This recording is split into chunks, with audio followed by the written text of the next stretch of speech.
নমস্কার। আজ করব বেলের শরবত। তাই এই রকম একটা বড় বেল নিয়ে নিচ্ছি। বেলটা আমরা ফাটিয়ে নিই। বেলটা থেকে এবারে আমরা একটা চামচ দিয়ে এইগুলো সমস্ত ভেতরের এগুলো বের করে দিচ্ছি। ভেতরের এই জিনিসগুলো আমরা বের করে নিচ্ছি এবারে বেল থেকে। এইভাবে আমরা পুরো বেলটাকে সুন্দর করে বের করে নিয়েছি। এই যে এইটা এবার বের করেছি।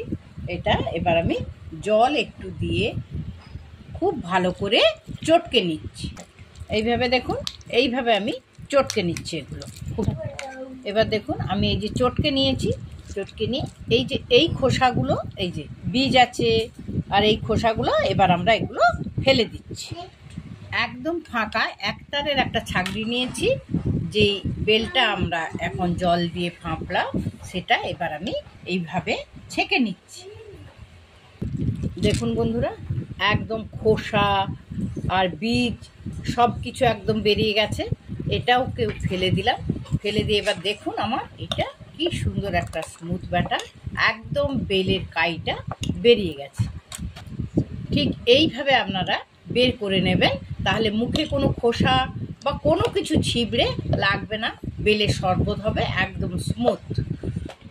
এবার আমি দেখুন এক বাটি দই নিয়ে নিয়েছি।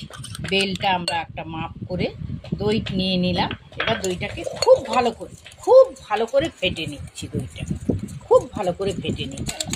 ঠিক এইভাবে আমি খুব কিছুটা সময় ধরে ভালো করে দইটা ফেটে নেব। এবার দিচ্ছি 1 চিমটি নুন আর একদম পরিমাণ মতো মাপ করে চিনি দিয়ে দিলাম।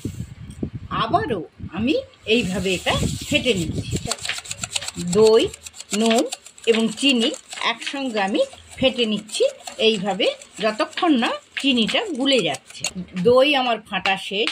এবার এই যে বেলটা একদম ছেঁকে পরিষ্কার করে রেখেছি। এবার আমি বেলটা দিয়ে দিলাম, সমস্ত বেল। এবার আবারও কিন্তু আমি এটা দিয়ে ভালো করে ফেটে নেব। এইভাবে বেলটাকে আমি ফেটে নিচ্ছি। ফাটা শেষ।